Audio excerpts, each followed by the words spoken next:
My Tesla Model Y performance is now 3 years old. I just had its first inspection, and in this video I want to break down exactly what costs I've had for the vehicle over these 3 years. What problems occurred, what I had to spend money on, and what it cost to drive the Tesla Model Y performance in total. If you're excited for the video, stay tuned, we'll get started right after the intro.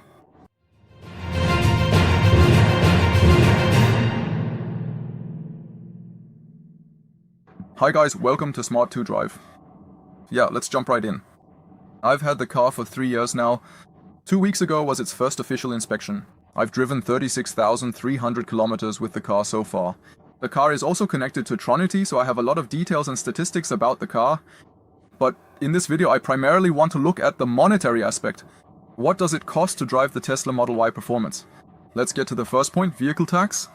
Since electric cars are currently still completely tax exempt, I haven't paid a single cent in vehicle tax so far. With Insurance, however, there are no savings. I paid 811 euros a year for the car. That's my current policy. Fully comprehensive insurance. Let me take a quick look. I have a no claims class of 19 for liability and a no claims class of 13 for comprehensive. Since the car was delivered with summer tires, I naturally had to decide on a set of winter tires as well. I bought the 19-inch Dezent AR rims from Tessi-Supply with Hankook Winter I SEP tires, 255/45 profile. I'll link the product and also the video for you down below. I introduced them there when I bought and mounted them for the car. You can see exactly what they cost, how they look, and above all, save with my discount code if you want to buy wheels at Tessi-Supply. Let's get to the positive point. I haven't had any defects with my Tesla in these 3 years. What I did have, however, was a clicking sound from the brakes.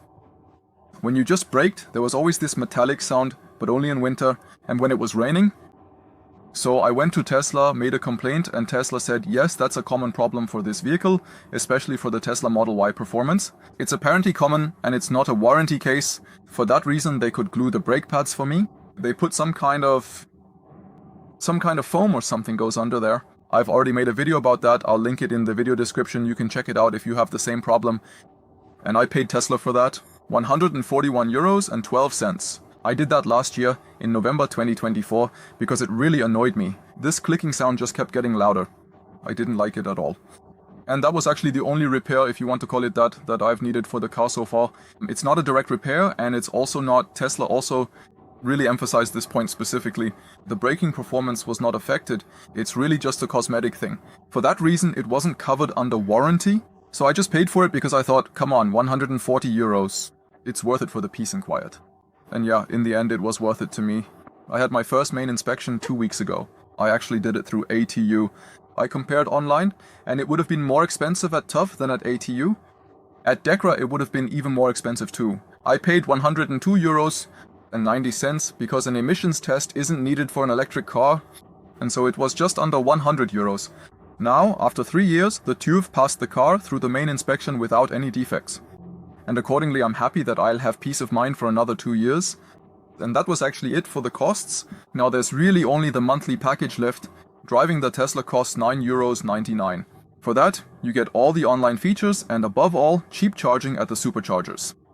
If you don't drive a Tesla and want to charge just as cheaply, you'd need an Ionity or ENBW subscription. Those usually cost 11.99 euros a month, so 2 euros more. Then you can also charge on the go for around 39 cents per kilowatt hour. But for that you don't have all the video streaming included, or the satellite view and the navigation system and so on. That's just an extra that's included with Tesla. That's almost 120 euros a year, which are of course due. You don't have to pay that. You still get the cheap charging prices at superchargers even without premium connectivity, but then certain online-based apps aren't included. I did it, I treated myself to it because I think if you're already driving a Tesla it should be included. And so you have to expect to pay another 120 euros a year. Let's move on to the electricity costs the car consumes. For me, let me take a look. Over 36,000 kilometers driven, I've had an average consumption of 16.9 kilowatt hours. Tronity says 18.7, so almost 1.5 kilowatt hours more because Tronity includes a few other things in the calculation.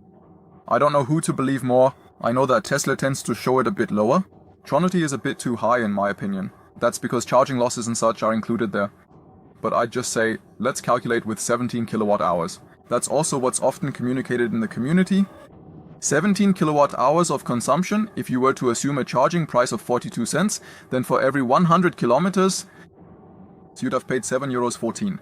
I charge almost exclusively at home on my own wallbox, and I currently have an electricity contract for 22 cents. That would be just €3.74. How do I get 22 cents? I change my electricity provider every year via Verivox, and I really got a very good rate for the last year. Next year I've already checked, it'll be more like 25 to 27 cents. You'll find the instructions in the video description, where I also showed how to find the cheapest electricity provider for yourself via Verivox. I'm under €4 per 100 kilometers, and I have a PV system, which means when the sun shines, which is possible about 8 months a year, I don't have to buy electricity. But then I calculate with 8.1 cents, because that's what I'd actually get for feeding the electricity into the grid and being compensated for it. And that would be about €1.38 that I'd pay for driving 100 kilometers. Pay with virtually almost free solar power, and those are almost all the costs I've had after 3 years. What I've also done is I changed the cabin filters once, and the HEPA filters, I don't even know, I think it was about €40 or so. I've also made videos on the channel about how to change them, and again with a discount code for you if you want to change the filters yourself. If you can do that for free, you don't have to go to Tesla for that, but you can go to Tesla. Yeah, I'll also put that video down below for you.